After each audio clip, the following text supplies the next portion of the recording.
Hello, welcome to the channel Wise Stories. Enjoy watching. What old hen, left without an apartment, laughed her husband as he walked out of the courtroom. His wife just smiled in response, because he didn't know the most important thing. Blanca sat at the ceremonial event for the graduation of the students, swelling with pride. Her Jonas was the best of the best here. A diploma with honors, a heap of awards and certificates, and the audience's applause. And they were well-deserved. There wasn't another graduate like him in this class. Can you imagine? Not a single bad grade in his record over all the years of study. The head of the department even announced publicly that students as successful as him were rare in the institution's entire history. According to him, employers would line up to hire such a well-prepared specialist in genetic engineering. Jonas was also being noticed by international companies. Everything pointed to the possibility of a rapid career rise in his future. Throughout all the years of her son's studies, Blanca never tried to delve into the complex terms, the fireworks of abbreviations like DNA and RNA. She merely observed from a distance the gatherings of Jonas's enthusiastic friends, arguing in their apartment's kitchen about prospects and complete victory over genetic disorders and viruses. The Department of Genetic Engineering had only recently appeared at the Biotechnology Institute. This science was one of those where the results would be reaped not by the current generation, but by future descendants. But Jonas wasn't frightened by the still unclear prospects of what he was passionately pursuing. After all, in 1997, almost no one believed in Dolly the sheep either. Yet, her creation from the nucleus of a somatic cell placed into the cytoplasm of an egg cell is now an absolutely real scientific fact. Sometimes, Blanca, brewing liters of coffee for the kids, was incredibly happy that the impromptu scientific discussions among her son's colleagues took place on their territory. The spacious four-room apartment in what was called the academician's house seemed almost designed for serious conversations. She and her husband had been incredibly lucky to be able to buy this wonderful home in such a prestigious historic building.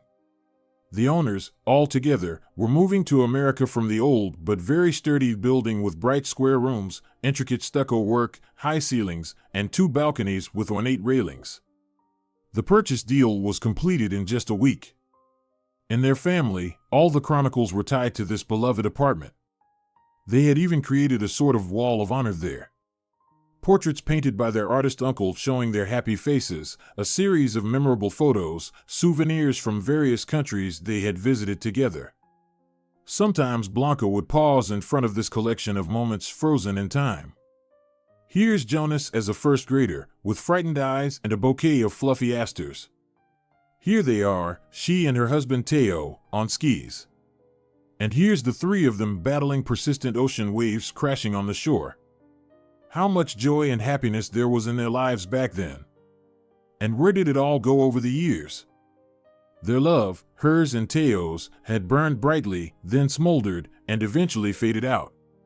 They had been together for 20 years. I wonder how that looks from the outside. Is it a lot or a little for a marriage?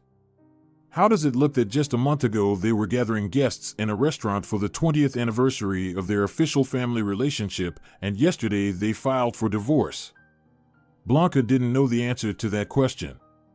But she knew for sure that she wouldn't tear her hair out in grief over the fact that she would soon be a free woman. Their marriage had run its course. These things happen. Yesterday, Teo said that he wanted to tell her something important, but only after her son's graduation party. Perhaps he would share some information with her in the courtroom. Right now, he appears in their apartment like a stranger, an outsider. But in front of Jonas, they are trying to maintain some semblance of icy decorum. After all these years, he still hasn't learned to consider Jonas as his own son. And what did she expect when she married him with a 3-year-old child from another man in her arms? It was either all or nothing. What people say about a man loving a woman and thereby loving her child is just a fairy tale. It certainly happens, but not always and not for everyone. Blanca loved her first man, her first crush, her Felix, with a wild, passionate, unrestrained love. He was the best, he was amazing. A sea of charm and warmth in which she drowned without even trying to ask for mercy. Adventurous, lively to the tips of his fingers in his impulses, clever. A child of chaotic gatherings in the yards on the outskirts of a provincial town, the leader of street nobility. A difficult teenager, and then a shrewd young man. The tender, naive Blanca didn't yet understand that their relationship had no future. She would leave the house and fall into his loving arms, dissolving into him completely. Yes, he undoubtedly loved her too. He was caught on her. She didn't really know what had happened between them, what kind of fierce battle it had been. But she followed him everywhere like a tail. And then, walls against walls, yard against yard. Some goon dragged her behind the garages to provoke the leader of the enemies. Felix didn't think twice. He swooped down on her assailant like a hawk. When a knife blade glinted in the air, he broke the opponent's cervical vertebrae with 2 swift movements, leaving no chance to survive. This was his first conviction. Before that, even though he was already registered, he hadn't been noticed in any serious offenses. A newly adult criminal who had just turned 18. He received 7 years for his first offense. His actions were qualified as excessive self-defense, but still, the sentence was not reduced. A month later, Blanca realized she was pregnant. At 16. Truth be told, the baby was due to arrive when she turned 17, but time waits for no one. Her family was somewhat puritanical. Her father was a quiet, modest accountant, and her mother worked in a kindergarten as a music teacher. They had little money. They lived very modestly. How could her parents, who counted every penny from paycheck to paycheck, take on a grandchild? It was quite the dilemma. Blanca had never been the typical aunt, and her long friendship with Felix had an effect. Her secret street life had already taught her some things. She quickly calculated that she would have to give birth after the graduation evening. She would rush to study in the regional city and would keep her belly hidden for a while. Maybe her parents wouldn't notice anything. She would wait for Felix to be released from the colony, who had rushed to protect her, and they would get married. The girl threw herself into her studies with great enthusiasm, aiming to fulfill her dream, to become an English teacher. Besides, knowing another language wouldn't hurt. She would have to think about what would be best to add. French, German, anything would be useful in the future. The following months passed relatively quietly. Blanca had no maternal experience. She didn't even think about going to a women's clinic as one is supposed to. No registering, no undergoing any examinations. She remembered that she was carrying a part of the person she loved, but the baby in her womb was not having a good time. She studied, learned, prepared. She memorized the required materials for admission from morning till night. There was no regime, poor nutrition, and no hint of vitamins or healthy foods. Blanca rarely left her shapewear and some loose clothing. Her parents, as she had hoped, suspected nothing. She was also fortunate that she had absolutely no morning sickness. After the graduation party, she immediately left for the regional center. With her diploma, the admissions committee promptly promised her a place in the student dormitory for the entrance exams. In the dorm room, Blanca finally took off all that hated armor-like clothing. This was her first pregnancy, but even she felt that the baby she was carrying, conceived out of deep love with Felix, gave her a relieved little kick in the belly, as if thanking her for the long-awaited freedom. She wasn't quite sure when she would give birth. She sincerely hoped she would manage to pull through the exams and pass all the required tests. She wrote Felix many letters. She didn't know the rules about how many and how often she could send them to the prison, but she wrote over and over again. About each of her days, her fears. About how she would keep the baby, conceived out of great love. About waiting for her dear friend and missing him terribly. His replies were rare and terse, saying nothing about prison life, barely a line about how he was managing. His messages resembled school notes. Blanca, you are the best thing that has ever happened to me. My dear, I made a calendar. I'm counting the days until we meet. I live only for you, take care of our little one. Fortune did not leave Blanca at the mercy of fate. She passed her exams with flying colors. Even though the strict professors openly disapproved of her noticeably rounded belly, personal matters of future students were not their concern. Essentially, yesterday's school students had already taken their first step into adulthood. This sensible girl will decide what to do after the baby is born. After all, with a student ID in hand, no one could prevent her from taking an academic leave to sort out her problems. Blanca put aside all those colorful memories of youth for a while and smiled at Jonas. She wouldn't stay long at the youth party. Let the kids enjoy themselves deservedly without parental oversight. Now she would have a glass of champagne to toast to the bright future of all those excited young people, participate in the group photo for memories, and then quietly slip away. Her husband Theo could avoid ignoring Jonas. After all, he had been with them all these years while Jonas was growing up. He had indirectly participated in the boy's life and later in that of the young man. After the stuffiness of the restaurant, the summer coolness outside felt like paradise. The embankment was almost deserted. Only the tall lamps on their whimsical metal legs peered into the calm surface of the river, winking at the reflection of the young moon. It was beautiful. Almost undisturbed serene silence and the feeling that today Blanca and Jonas were putting a decisive end to their past existence. How strangely her fate was unfolding these days.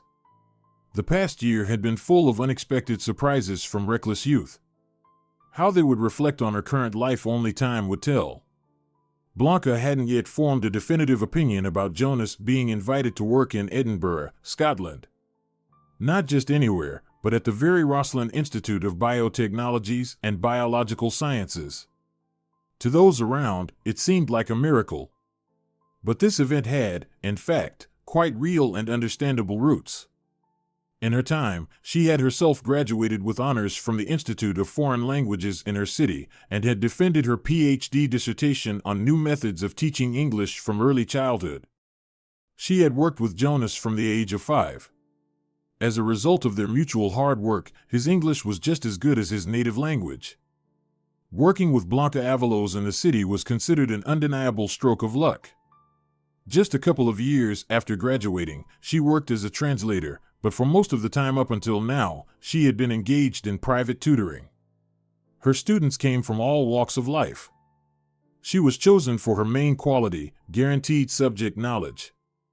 After just 6 months of studying in her accelerated courses, business people could already understand their English-speaking partners with half a word, and children were reading Lewis Carroll and Charles Dickens in the original. She had never had any mishaps. This was precisely why a significant figure in their city, who urgently needed to learn English in the shortest possible time, arranged an internship for Jonas in Scotland as payment. After the birth of Dolly the sheep, the Roslin Institute had become legendary in genetic engineering. Simply seeing its famous walls was a joy. And mingling with its staff, getting on a first-name basis with them, that was truly out of this world. Jonas was on cloud 9 with such a prospect. The local scientists took a liking to him. They openly offered him a position after graduation to join their ranks and work for the benefit of the United Kingdom and its subjects. Blanca was at a crossroads. It seemed such a generous opportunity was rare for any young person, but she was so attached to her son. She couldn't imagine life without him being close by. This complex issue had not yet reached a final decision. Moreover, developing science in her home country was also quite prestigious. Why should they care about that misty Albion? After her walk along the picturesque embankment, Blanca felt a bit cold. She would get home and immediately make herself a cup of coffee. In a week, there would be a court session regarding her divorce from Theo. The only thing that bothered her about the end of their family story was that they would have to sell their beautiful 4-room apartment to part ways. Her friend, who worked in a real estate agency, was already monitoring the market. Such housing in the city center would sell quickly. According to all signs, they might even be able to buy 2 2-room apartments afterwards. The money from selling the apartment should be more than enough for this. 23 years ago, when Jonas was born, it was terrifying to find herself on the street with a baby, but she managed. She moved in with a lonely old lady who rented a corner just to have someone to talk to and discuss news from the television. By autumn, she had confessed to her parents that they had become grandparents. Their reaction was completely unexpected. Her mother told her to return to her studies and that the grandchild would now be her responsibility. He would be in the nursery under careful supervision. The nannies and caregivers were experienced. They would take good care of the little one, and they would see how things went from there. Long before this, Felix was overjoyed. How he rejoiced, how happy he was. He wrote to her, "Blanca, we are parents together. How happy I am. Does our son look like you or me? Blanca, I'll be as quiet as a mouse here. Maybe I can get out on parole early. I'll come back and we'll be together again. Just hang in there a little longer, my dear. Rumor has it that people don't change. They just hide their habits and nature deeply at times." Felix didn't return home from prison. His natural audacity and constant desire to fight for justice won out. Blanca understood little from the account of his acquaintance from the colony. There were again some disputes. It seemed Felix took the fall for a newcomer, and they didn't forgive him, an accident. He slipped in the shower and hit his temple on a bench. But who will ever really know what happened? Blanca never saw where her beloved was exactly buried. She didn't cry at his grave, didn't place his favorite lilac, which he once picked in bunches for her in the park. Who really tested the truth that first love does not rust, does not fade away? It's probably when you meet it again after many years. Blanca devotedly cherished her memories of Felix. She almost honestly fulfilled his cherished dream. Jonas grew up to be a worthy, good person. Felix would have been proud of him. Brewing herself a cup of strong, definitely sweet coffee with aromatic mint leaves, Blanca went out to one of the two spacious balconies, settled into a rattan chair, and admired the sleeping city. Lately, Teo had been coming home infrequently. A second family on the side is no joke. Their marriage had turned into a classic melodrama. The wife was, as usual, the last to know that her husband already had a 7-year-old daughter from another woman. One thing she couldn't understand was if there was such a celestial love, then why did Teo continue to come home every evening for all those years? It was a paradox, she swore. They met at her institute, and it was amusing. Fire Inspector Teo Solar arrived at the educational institution for an inspection and got lost among the similarly looking buildings. As if by design, third-year student Blanca Avalos happened to be passing by. And perhaps somewhere in the heavens, Cupid was smiling broadly at them both. By the time Felix was gone, 2 years had passed. Jonas lived in Blanca's hometown with her parents while she diligently pursued her studies. Besides her beloved English, she had also started learning German, French, and Italian. The last two were elective. She drowned her sorrow in relentless cramming. She kept telling herself that she should be grateful to the heavens for having Felix in her life. Such a small early taste of true female happiness that few get to experience. The new uniform of either the brave firefighter or the representative of the emergency services, since these two services had recently merged, suited the embarrassed Teo well. But he was completely flustered when the lively girl grabbed his hand and pulled him along. From the outside, the scene looked quite comical, a petite girl dragging a massive guy behind her. At one point, they both stopped as if rooted to the ground, and then they burst into laughter together. The atmosphere was lightened. No one in the world can answer the question, what is love? And that's okay. Because every couple has their own, special version. Teo and Blanca were comfortable together, as if they had known each other their whole lives. They understood what their partner wanted, didn't create unnecessary headaches, and didn't despair if things didn't work out immediately. Teo was perfectly fine with the fact that Blanca already had a son. He confidently proposed to her.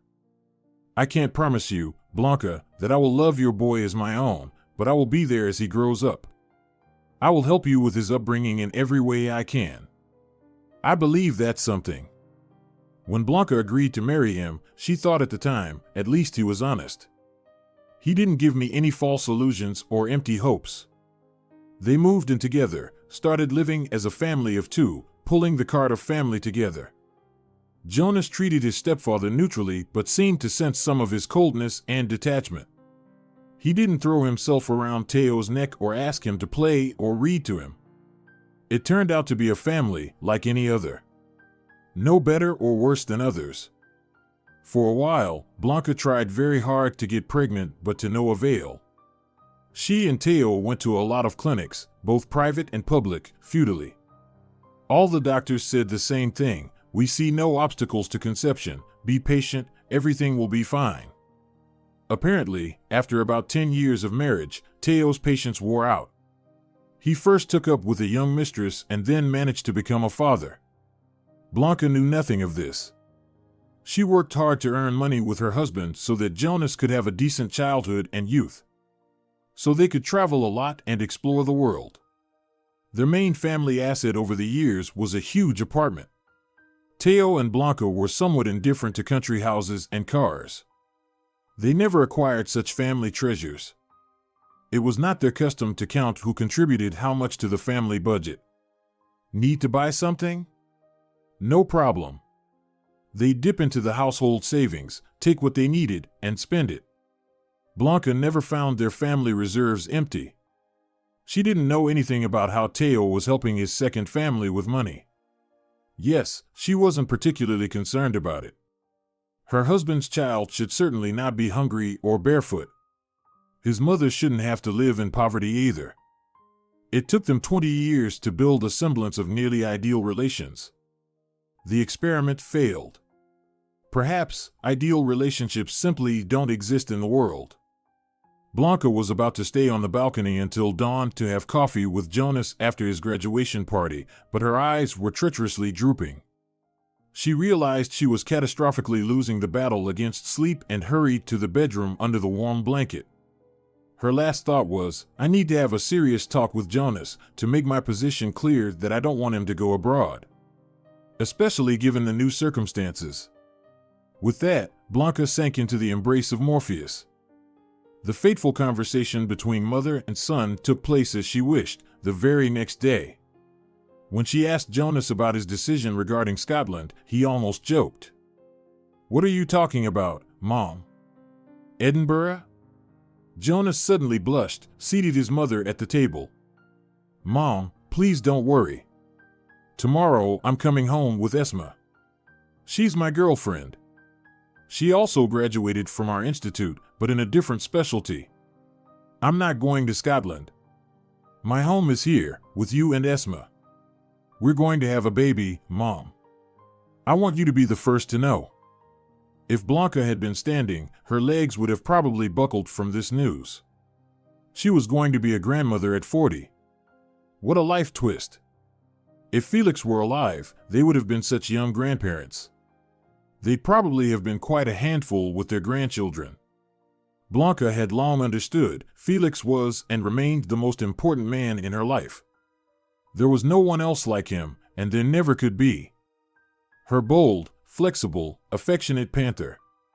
How she would have loved to meet him again someday, even if only in heaven. Or is there nothing known about souls reuniting in heaven? You hope for such a gift, and it all might be in vain. She immediately reassured her son. Don't worry, darling. I'll be, as always, by your side. I'll try to warmly welcome your chosen one, your love. You're already 23 years old. It would be strange if you acted like a monk. I had suspected that there were women in your life already. Your choice is my choice. I just want to tell you something that Teo and I kept putting off. We've filed for divorce. The court is in a few days. It turns out your stepfather has another family with a little girl growing up there. So, Teo and I will be going our separate ways. I'm sorry that from our side, your yet-to-be-born baby won't have a grandfather. Blanca could have sworn that Jonas beamed. He immediately started to speak rapidly. Mom, finally, you're getting rid of him. Forgive me for saying this, but as I grew up, I realized that there was no love between you two, not even a trace. And was there ever? Ever since I began to understand relationships between men and women, I never saw any real warmth in your eyes for each other. You both performed your duties as husband and wife. Indeed, that was the case. Like programmed robots. Blanca was stunned. Had their pretense of a respectable family with Teo been so transparently false? They had realized a few years after the wedding that they were not halves of a whole, yet they had stayed married. Perhaps it was convenient and advantageous. No need to find a partner on the side for emotional support, no need to think about who would buy the groceries and who would vacuum. And there was someone to discuss the latest news with in the evening. Maybe because Teo wore an official uniform, everything was organized like clockwork from the first day. Divided into areas of responsibility. She wouldn't want to harshly criticize the order established in their home. She remembered that there had been a lot of good times as well.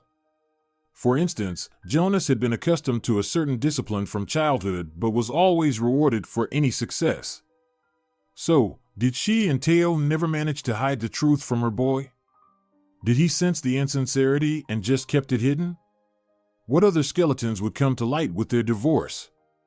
However, it was better for her to keep quiet about it.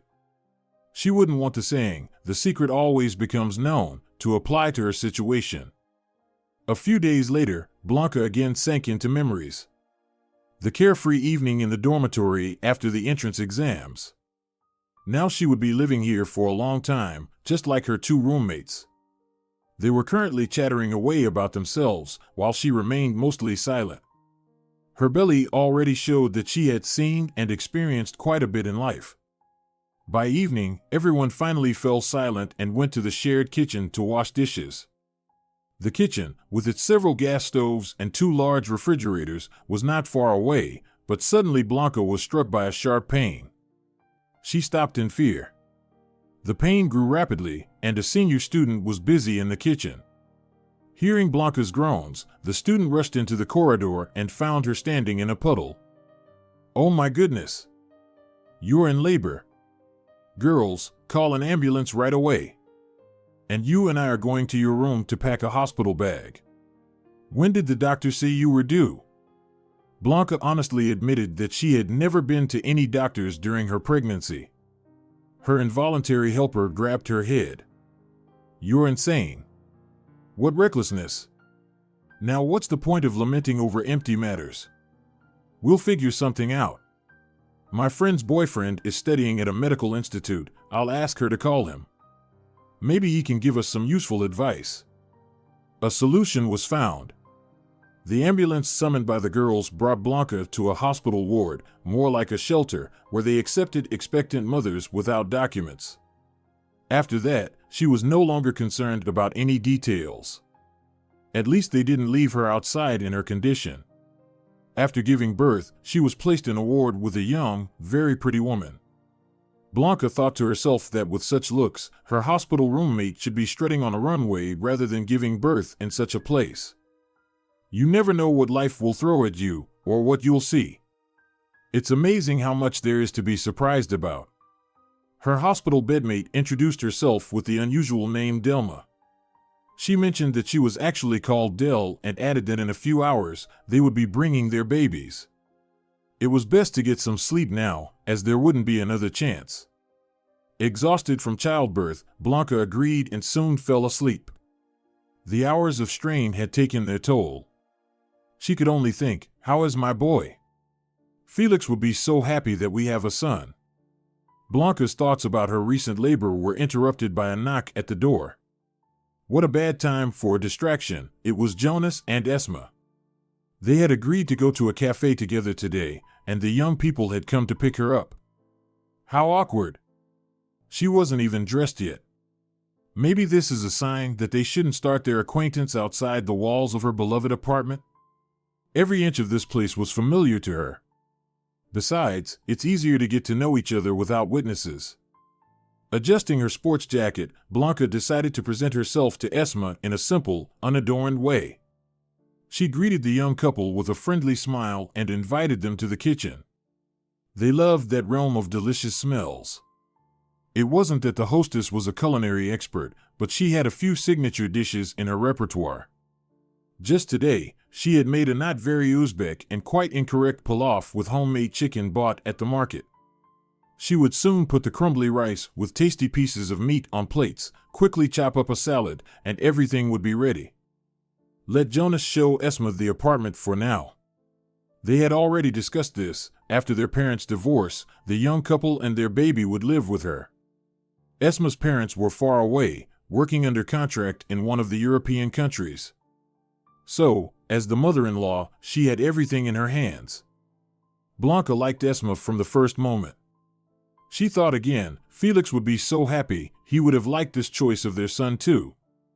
On the day of the divorce court hearing, Blanca arrived at the session alone. She wisely declined Jonas's offer to accompany her.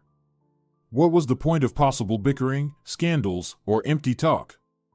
They would have wrapped things up quickly without any particular obstacles, but then Teo suddenly pulled a trump card.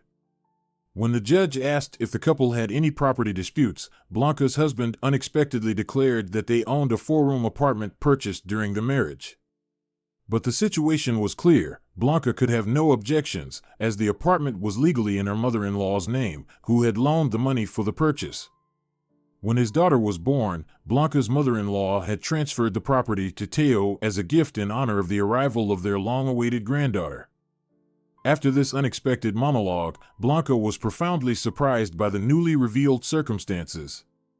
She was so bewildered that she didn't immediately hear the judge's question about whether she planned to contest what her husband had just said. She barely managed to say that she would not have any claims, given that everything was legally in order. Her mind was in such chaos that even the most rational person in the world wouldn't have been able to sort through the jumble of thoughts going in all directions. So this was the surprise Teo had hinted at. He decided to improve the living conditions for his second family, showing no concern for where Blanca and Jonas would now live. It turned out she knew very little about the man she had been married to for 20 years. All his tricks and whims, which had occurred from time to time, now seemed like small matters. The real issue had only just emerged now, as he committed this despicable act against her and the child he had raised. Blanca knew that the money for the apartment had been fully returned to his mother within 3 months. Yes, she had always trusted Teo so much that she never even looked into the family archives to find out whose name was on the documents for their apartment. There was no need for that. The papers were lying in his work safe, and that was that. After hearing the verdict that their marriage was dissolved, Blanca wanted to be the first to leave the courtroom, but Teo was acting like a demon possessed today. He slipped through the door before her, turned around with a sneer, and hissed, "Well, Blanca, you're quite the old fool. Anyone can lead you around by the nose in no time. Fine, I'll be your benefactor. I'm giving you and Jonas a month to vacate my apartment. Let this, my dear wife, be my parting gift to you." God knows, Blanca had no desire for any family feud. She abhorred open conflicts, so even after this outburst from her now ex-husband, she merely clenched her teeth even harder. With a smirk, she thought, "Naive Teo, it seems it's time for me to open the doors to the skeletons in my closet from my past life." This happened a little over a year ago. Blanca had a new student, a dignified elderly lady with a claim to aristocratic originality. She was already in her 80s and was extremely bored, so she bet her friends that she could master the English language almost perfectly at her age. Her friends were all quite wealthy. The bet was a trip for the whole group to London for a week at the expense of the losing side. This was how elderly members of the local aristocratic society amused themselves. Blanca didn't care whom she taught a foreign language for such a substantial fee. Therefore, she regularly took the bus to the elite cottage community and then walked down a shady lane to the required house. One day, however, she was stopped by a faint whisper from behind. "Blanca, is that you?"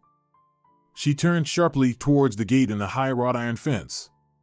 Through a small crack, an elderly, rather dried-up Delma was peering at her. What a meeting! Delma, her former hospital roommate who had turned her life upside down. Blanca didn't like to dredge up old memories, but they kept coming back, like an irritating mosquito in her thoughts, a worm in her heart. Whether it was a sin or a gift of youth. She clearly remembered when they first brought the babies for feeding. Two chubby little ones wrapped in identical gray flannel blankets and faded blue bonnets. Blanca's milk was coming in abundantly, but her son was indifferent to it. She couldn't manage to feed him. Delma, on the other hand, was having trouble with it, as if her body refused to feed her baby and was desperately resisting the process of lactation. After struggling with her son, Delma suddenly handed him over to Blanca. "Feed my baby too, it won't hurt you. Your little one will be fussy anyway. The babies will be left in the ward after this feeding, and you'll be helping me with this. I'll give you some tips if needed. It's easier with two." Hospital life is akin to a brief train journey where the psychological effect of an accidental travel companion comes into play. After spending a few hours side by side, Blanca and Delma had managed to share everything about their lives without holding back. Delma didn't hide her envy, but it wasn't malicious. It was more of a wistful lament. "Blanca, you're so lucky. You're so loved, and you love in return. You've had a son. Don't be afraid of the long separation, you'll overcome it and be together again. Look at me, I'm a wealthy girl with a silver spoon in my mouth. What's the point of my rich parents? They don't care about me at all. When they found out I was pregnant, they just shoved more money into my hands and sent me to a luxurious hotel to keep me out of sight. You won't believe it, but I don't even know who the father of my child is. That week, and on other days too, I shared my bed with anyone I met after noisy parties." Blanca hugged her temporary friend, stroking her luxurious mane of hair gathered into a ponytail. She reassured her. "Delma, what are you saying? Your parents love you too, and random suitors are just the follies of youth. You're only 20, a pure prince on a white horse will come to you someday, who will want not just your body but your soul. It will definitely happen." "Ha!" Delma smirked. "My parents loved me so much that they bribed a guard to keep an eye on me when labor started, so I could be quietly brought here. I'm a rusty spot on their golden biography. The elite of business with an impeccable reputation and such a wayward daughter." Regarding the mysterious and somewhat shabby clinic, Delma was absolutely right. They had both ended up in a rather strange, semi-underground medical facility. No one asked for any documents, they simply brought plates of semolina porridge and large mugs of sweet tea in the morning. Then at lunchtime, a hearty thick stew appeared on the table. Blanca even thought that such a dish was specially prepared for nursing mothers. An early dinner was again marked by porridge, this time from a different grain but always with milk. Occasionally, someone from the staff would appear, silently checking the children. When they looked at Blanca's son, they would shake their heads for some reason but didn't say anything. The boy was lethargic, ate poorly, and almost immediately fell into a deep sleep. Delma's baby clung greedily to his temporary nurse. Clearly, he was ready to fight for his life, no matter what. For now, he was asserting his rights to the breast milk. Blanca didn't mind sharing her own milk with him, and the medical staff remained indifferent, like robots at an exhibition of new mechanical achievements. That fateful night, Blanca was awakened by Delma shaking her with all her might. "Wake up quickly. Your son isn't breathing, he's turned blue, showing no signs of life." Blanca sprang up in fright, rushed to the small crib, and began to gently touch the baby's cheeks. They were deathly pale and cold. Delma, bustling around, pushed her aside. "Step aside. I didn't mention that despite my passion for casual romances, I managed to finish almost 3 years of medical school. I've never suffered from a lack of brains, though I do like skipping lectures. Your son is dead, that's a fact, and you have to accept it. You were too negligent with him while you were carrying him." Blanca tried to run to the door to knock, but Delma intercepted her halfway. "Stop. Don't make any hasty mistakes. How about we switch the babies in the cribs? You'll leave here with a healthy, active child. And I'll go tomorrow to hold a memorial for your baby, who was granted so little time in this world by God. You don't want to upset your beloved, do you? Felix really wanted this baby, so let him have a strong and healthy heir, one I don't need. I was going to sign the release papers for him anyway, and now, here's another opportunity." Blanca listened to Delma with a pounding heart. Could she really be serious? And wouldn't such a switch be illegal? How could they hide the evidence of such a substitution? How would she live with this afterward? For a 17-year-old young woman, these problems seemed insurmountable. She approached the lifeless body of her and Felix's baby, hugging his already cold little body. And you, my baby, will you ever forgive me in heaven for not protecting you, not keeping you safe, not caring for you in the womb? Tears streamed from her eyes and fell onto the baby's face, onto the gray, nondescript blanket, onto the strange bluish bonnet. Delma didn't let her mourn for long. What have you decided, friend? Dawn is approaching, and someone might come in. Are we switching the boys in the cribs? Also, while you were still asleep, the baby had already stopped breathing. I took a close look at the papers in the folder on the table about our babies. The blood types of both babies match. So, who is who? Only a very meticulous detective would figure that out. I haven't seen such detectives in this odd clinic. Blanca and Delma switched the babies in their cribs. Only God could judge them. It was their decision, which perhaps no one had the right to condemn. They greeted the dawn tightly embraced, discussing the conditions of their future existence. Delma asked, "Name mine? Oh, sorry, now your son Jonas. I had a first love in school with that name. It was the purest thing I ever encountered in life.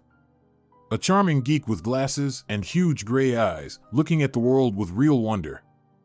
I once caught him in the school locker room and kissed him. You should have seen how shocked he was. He turned red like a boiled lobster.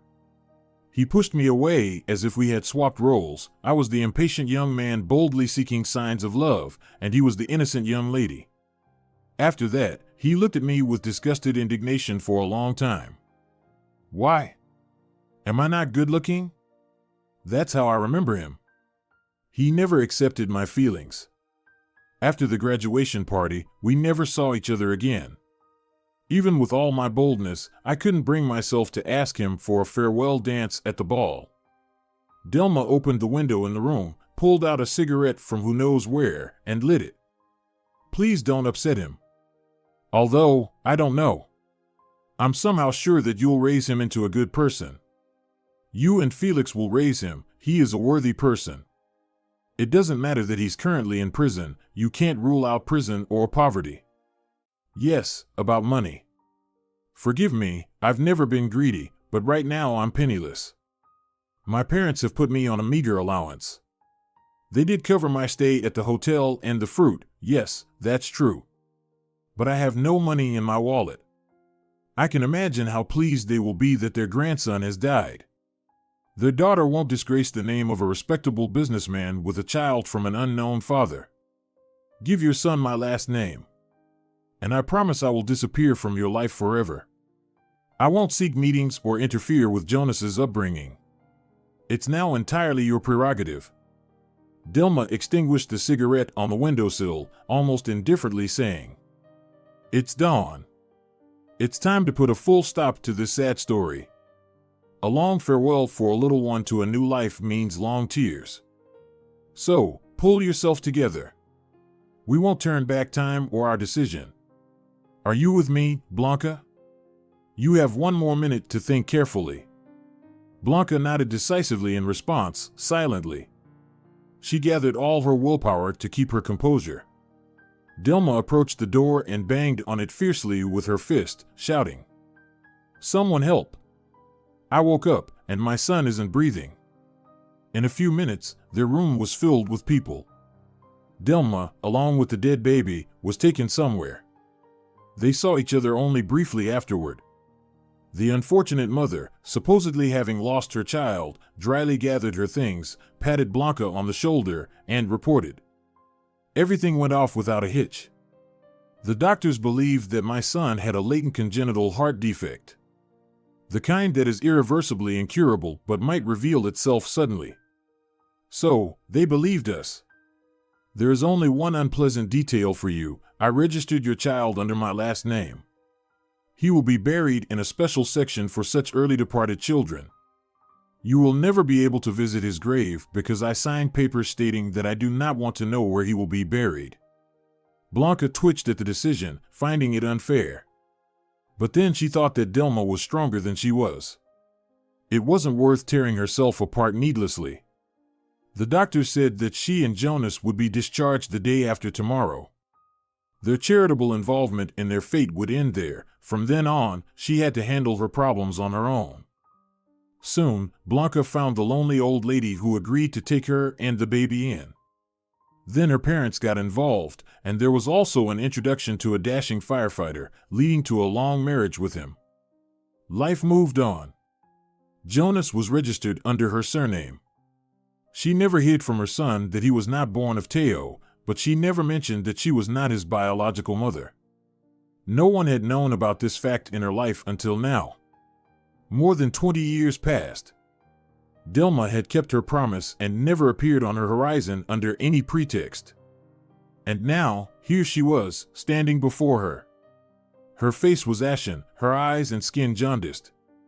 All the vibrant beauty of this 40-year-old woman with a ponytail had faded. She looked like she had lived through 6 decades of hard, exhausting life. What, Blanca? Shocked by my beauty? Don't worry, I've gotten used to it.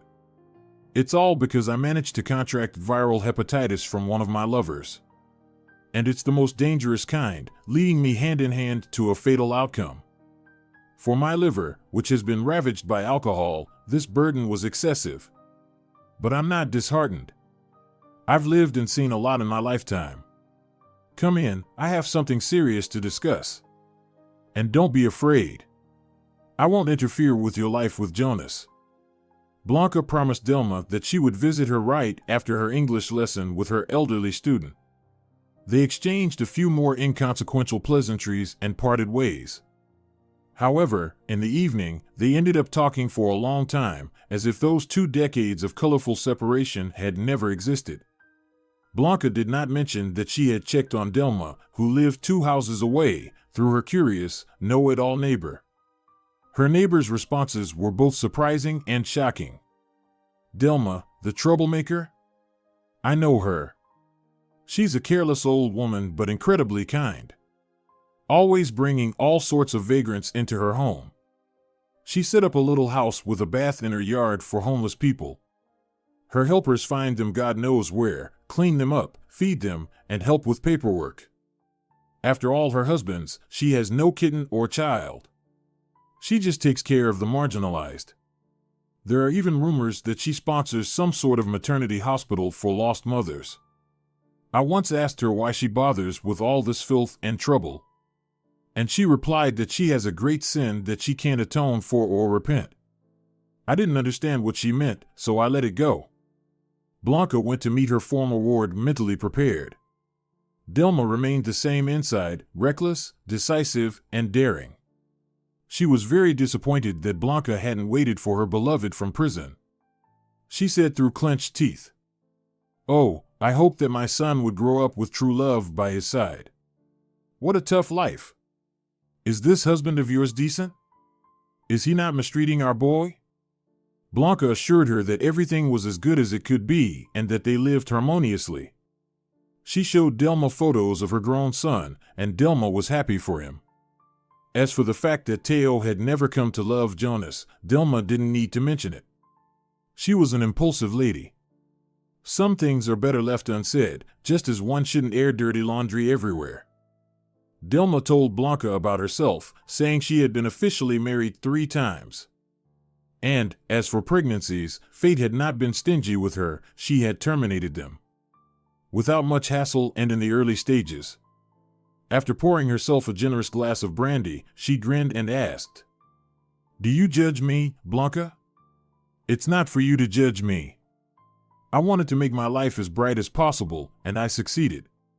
The doctors say my liver cannot be restored. It will last a year or 2 and then it's all over. And I'm tired of life, so I don't complain." With a slurred tongue, Delma tried to preach to Blanca some more, and then, as if sobering up in an instant, she said clearly, "Now you see that you saved Jonas from such a bad mother? Now go, I'm tired of talking." They met only once more, 3 days later, when Blanca was rushing to see her ward again. Delma was already waiting for her at the gate.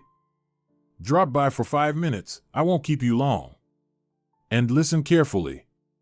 When I reunited with my parents after giving birth and told them that their grandson had died, my father decided to soothe my grief. He gave me a villa in Cyprus and put a substantial amount of money into my personal account as moral compensation. I accepted the gifts, I couldn't refuse. But I immediately made a will in your name. I even stole your card with all your passport details from the maternity hospital. Just in case. You didn't have a replacement card, but your passport was in order. I thought I would miss my son, but that didn't happen. I actually think that it was God Himself who guided us that night. No one questioned why a perfectly healthy child died and a weakling who had almost no chance survived. A heart defect was just a guess. In that asylum, no one cared. But look at how Jonas turned out. Thank you, Blanca. That decision of ours was the only right one. So, know this, if my trusted notary finds you, it means I am no longer alive. You can only inherit after 6 months. I'm sure the money and property left behind will help you and Jonas live comfortably." She gave Blanca a tight hug and again delivered her signature phrase. Long farewells mean long tears. Go. She went back to her house without ever looking back at Blanca. The notary appeared at Blanca and Teo's apartment 4 months later. 2 months before they decided to file for divorce. Blanca inherited Delma's estate. The amount of money in Delma's account was so great that the whole family, including Jonas, could live comfortably without ever having to work again. But this arrangement was absolutely not to the liking of the wealthy heiress. She would surprise her men with a grand revelation. She planned to announce all this after Jonas's graduation ceremony. Fate had other plans. She discovered her husband's second family, that he had a daughter growing up, and about the divorce, and then that he had pocketed their joint apartment. It is said that all our actions in this life come back to us as a boomerang of justice. Blanca, now a free, divorced woman who learned she was soon going to be a grandmother, stepped into her new life with a light heart. As it's commonly believed, life only begins at 40? Well, now she would find out for herself. When Jonas heard that they would have to vacate the apartment, he took the news calmly. Blanca could not have imagined that the indifference from his stepfather over the years had accumulated in her son with remarkable consistency. Now it manifested as a negative attitude that Jonas no longer felt the need to hide. No, he did not wish ill upon Teo, nor was he filled with hatred. His main desire was to forget the man who had never been able to accept and love him. He only confessed to his mother that he had always dreamed of a real father, without caveats and hidden politeness. Revenge was not on his mind. What resided there was a cold indifference and rejection of his stepfather. Blanca grew closer to Esma. They even started sharing little women's secrets, like which salon was best for a haircut and which dress to wear to make Jonas swoon. Adorable. Blanca found these little things quite pleasant. She wanted to support her future daughter-in-law in an interesting condition, at a time when women see the world from a slightly different perspective. Blanca had gone through her pregnancy almost entirely alone, and she vividly remembered how tough and painful it was. Blanca shared the information about the inheritance with her son and his future wife almost immediately after the divorce court session. They had found a charming little private house with a wonderful garden for rent. They liked it so much that they immediately wanted to buy it outright. Blanca earned a decent salary, but it was unlikely to be enough for such real estate. So, she needed to come up with some explanation for the chance to buy the charming cottage. She did not like or excel at lying. Sometimes, she could only manage to present news in an incomplete manner, withholding some details. She hesitated surprisingly little. She decided to confess to her son that she had taken him from the maternity ward after a ward neighbor had signed away her rights to the child. That her own son had died, and she did not want to give up on her dream of becoming a mother. Why should he know how things really were? Jonas's reaction was unexpected. He was silent for a few minutes, and then simply asked, What was my birth mother like? Why didn't she want to keep me? Blanca was almost truthful. She was kind and reckless, beautiful and young, bold and decisive, honest. That's why she immediately recognized that she wouldn't be a good mother at that time. And I was very glad that I could take you. For some reason, Blanca was confident that her son wouldn't start searching for adoption documents, or investigating, or probing into it. He trusted her unconditionally. He calmly responded, "For me, blood means nothing. I have only one mother in this world, and nothing can change that. As for that woman, may she rest in peace, since she is no longer in this world. I don't even know if I should thank her for the wealth that has fallen into our laps. I am a bit of a penniless wanderer. Money and trinkets, even if it's a villa by the sea, have never been my priority. I'm a bit of a black sheep in that regard, Mama Blanca. The only thing I actually want is to take a short trip to Scotland with Esma. Let my friends and colleagues there understand why I chose love over a career." And Jonas gave Blanca a tight hug, saying, "Forgive me, I will tell Esma the whole truth about myself. I don't want any secrets between us." At that moment, Blanca thought that her grown-up child was now living the way she and Felix had once lived. Her son was experiencing true love for both of them. After the divorce from Teo, events in the lives of Jonas, Blanca, and Esma seemed to pour forth like from a cornucopia. They persuaded the owners and bought the house they had admired, with its wonderful location. It was still within the city limits, but each morning they were awakened by untroubled birds and cicadas. It would be a paradise for the baby. Jonas had finally settled on his career path. He took the vacant position of deputy head of the laboratory at a related biotechnology research center. They managed to take a vacation in Cyprus. Moreover, they convinced Blanca's retired parents to take on the role of caretakers of the property on the Mediterranean coast. Blanca was very persuasive in her arguments that the estate needed careful supervision. She was pleased that this harmless lie had persuaded her parents to live in luxurious conditions in their old age. Returning from the exotic island, Blanca, Jonas, and Esma came back suntanned, rejuvenated, and in excellent spirits. 2 months later, Esma gave birth to a daughter. The trio was infinitely happy about it. Blanca clearly remembered her own inexperience as a new mother after the birth of her son. Therefore, she hired a visiting nanny for her granddaughter, a former English teacher who loved children endlessly. She would occasionally stay over in the evenings, and they would chat for hours with Blanca in Shakespearean English. The elderly woman was born in the UK to a diplomat's family. She was able to give Blanca many helpful tips, even though Blanca was almost perfect in her own profession. This lady liked to lament about only one thing. "Blanca, dear, you shouldn't stay alone after a divorce. Believe an old trickster who loves dizzying romances. A man is not just a lover. If you're lucky, he's a friend and a wall behind you. I always chose my partners based on this principle." Then something unexpected happened. He became her latest student, not in English, but in a rare exception, in German. She was somewhat less proficient in German, teaching it only in exceptional cases. A friend had asked her, and Blanca could not refuse. The first meeting was peculiar. Blanca arrived at the client's home, which was nothing new, but no one greeted her at the door. Only a voice from deep within the apartment. "Please come in, if it's not too much trouble." Blanca walked through the corridor, past an empty living room with a door leading to the bedroom. She thought, what odd behavior. I've never had a student with such fantasies. Then he appeared. At first, she barely managed to suppress a gasp. His face, neck, and arms were so disfigured by healed burns. She immediately thought that the rest of his body must be similar, scar upon scar, burn upon burn. He spoke before she could. "Don't be embarrassed, don't hide your eyes. I'm already used to heightened curiosity about myself.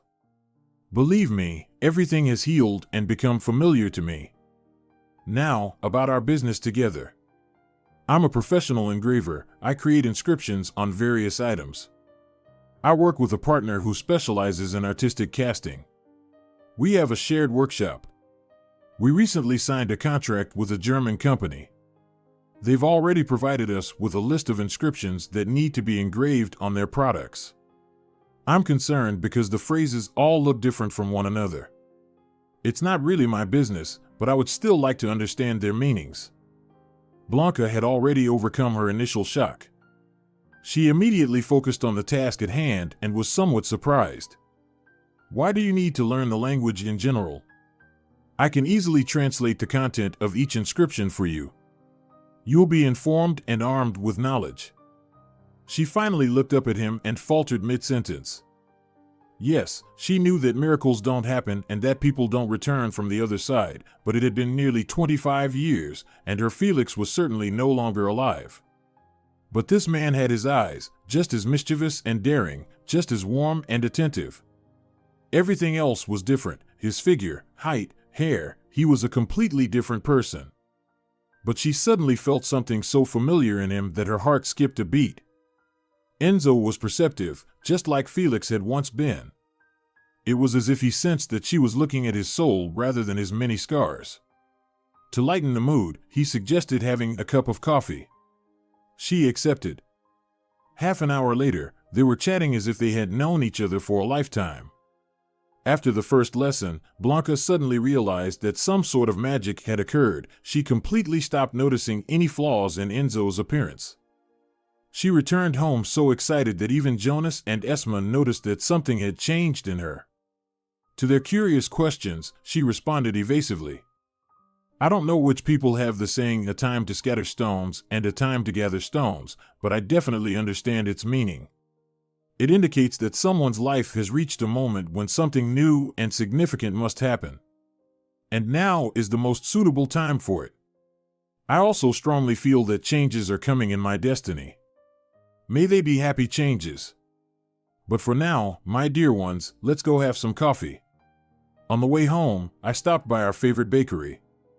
A year later, the vacation to Cyprus was taken with an expanded group: Blanca with her husband Enzo, Jonas and Esma with little Julia, and the nanny Solana with her grandson. The more children in the house, the more happiness. Blanca had not yet confessed to her loved ones that she suspected their family would be expanding with another baby in 7 or 8 months. With Enzo by her side, she was not at all afraid to give birth at 43. After all, is that an age for a woman who wants to experience the joys of motherhood again? They would arrive on the island, sit down for dinner, and then she would announce her news. How right she was! It was her moment to scatter and to gather stones. And she was enjoying it thoroughly. If you're enjoying it as well, leave a like and subscribe to the channel.